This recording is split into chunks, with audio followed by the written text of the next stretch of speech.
안녕하세요. 하루를 정리하는 뉴스입니다. 한일 관계, 이번엔 진짜 달라질까? 일본 총리가 한국 대통령을 직접 언급하며 신뢰를 강조했습니다. 북한과 정상회담 가능성까지 꺼냈고, 미국과는 더 강한 동맹을 말했습니다. 한마디로 동북아 외교판이 동시에 움직이고 있습니다. 오늘 이 장면 하나로 앞으로 몇 년의 흐름이 바뀔 수도 있습니다. 2026년 2월 20일 일본 도쿄 국회의사당 다카이치 사나에 일본 총리가 취임 후 처음으로 시정연설을 했습니다. 그런데 이 연설에서 가장 먼저 언급된 국가 중 하나가 바로 한국이었습니다. 다카이치 총리는 이재명 대통령과의 정상회담을 언급하며 신뢰관계를 기반으로 한 솔직한 의견 교환을 통해 한일 관계를 더 강화하겠다라고 말했습니다. 이 발언이 주목받는 이유는 단순한 외교 수사가 아니기 때문입니다. 최근 몇 년간 한일 관계는 역사 문제, 안보 문제, 경제 문제로 끊임없이 갈등과 협력을 반복해왔습니다. 그런 상황에서 일본 총리가 취임 후 첫 시정연설에서 한국 대통령과의 신뢰를 전면에 내세운 건 상징성이 상당히 큽니다. 특히 다카이치 총리는 지난달 일본 나라연에서 이재명 대통령을 초청해 첫 정상회담을 진행했습니다. 자신의 고향으로 초청했다는 점에서 단순한 형식적 만남이 아니라 관계 개선 의지가 담긴 행보라는 평가가 나옵니다. 일본 내부에서도 동북아 정세가 빠르게 변하고 있다는 인식이 강합니다. 중국과 미국의 경쟁이 심화되고 있고 북한의 핵과 미사일 개발은 계속되고 있습니다. 이런 상황에서 한국과 일본이 갈등만 이어가기에는 안보 부담이 너무 크다는 분석이 많습니다. 다카이치 총리는 연설에서 국제 질서가 크게 흔들리고 있다 라는 표현을 사용했습니다.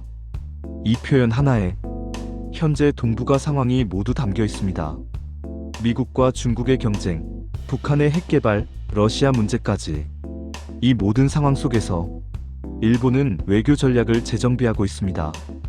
특히 눈에 띄는 부분은 북한 관련 발언입니다.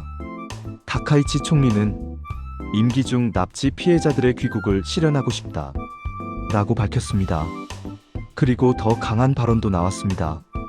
김정은 위원장과 정상회담을 포함해 모든 선택지를 배제하지 않겠다. 이 말은 굉장히 중요한 메시지입니다. 일본이 직접 북한과 대화 가능성을 열어두겠다는 의미이기 때문입니다. 물론 동시에 북한의 핵과 미사일에 대해서는 중대하고 임박한 위협이며 결코 용인할 수 없다 라고 강하게 선을 그었습니다. 즉 대화는 열어두되 안보 대응은 강화하겠다는 이중 전략입니다. 이 전략은 한국에도 영향을 줄 수 있습니다. 만약 일본과 북한 간 접촉이 시작된다면 한반도 외교 구도에도 변화가 생길 수 있기 때문입니다. 다카이치 총리는 중국에 대해서도 언급했습니다. 전략적 상호이익 관계를 추진하며 건설적이고 안정적인 관계를 구축하겠다. 하지만 동시에 냉정하고 적절하게 대응하겠다 라는 표현도 사용했습니다.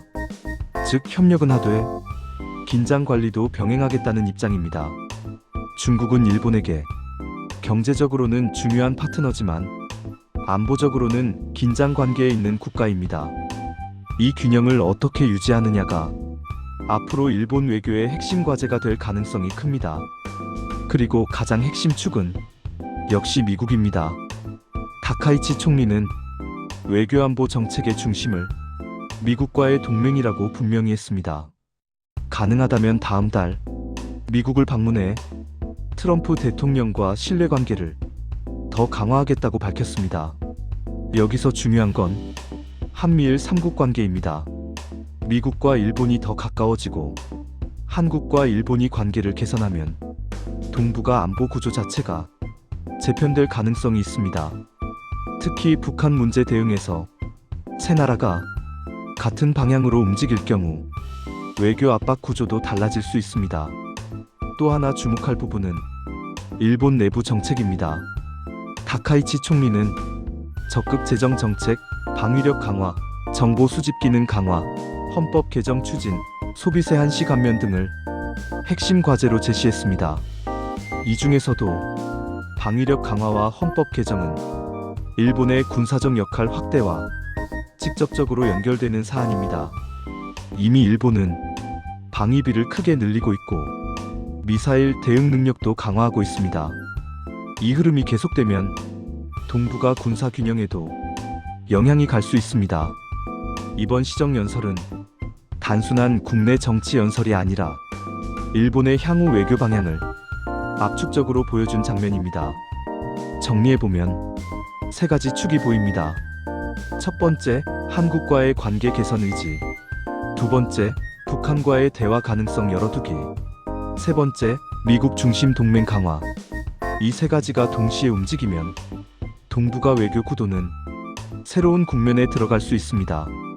특히 한국 입장에서는 한일 관계가 어떻게 전개되느냐가 경제, 안보, 외교 모두에 영향을 줄 수 있습니다. 지금 단계에서는 실질적인 변화가 어디까지 이어질지 아직 확실하지 않습니다. 하지만 일본 총리가 취임 후 첫 시정연설에서 한국 대통령과의 신뢰를 강조했다는 점, 북한과의 대화 가능성을 언급했다는 점, 미국과의 동맹 강화를 재확인했다는 점, 이 세 가지는 앞으로의 흐름을 읽는데 중요한 신호가 될 수 있습니다. 외교는 항상 말보다 행동이 중요합니다. 하지만 때로는 첫 발언이 방향을 결정하기도 합니다. 이번 연설이 단순한 수사로 끝날지 아니면 실제 정책 변화로 이어질지 앞으로 몇 달 동북아 외교 무대가 빠르게 움직일 가능성이 있습니다. 지금 이 장면 그 시작일지도 모릅니다. 이상 하루를 정리하는 뉴스였습니다.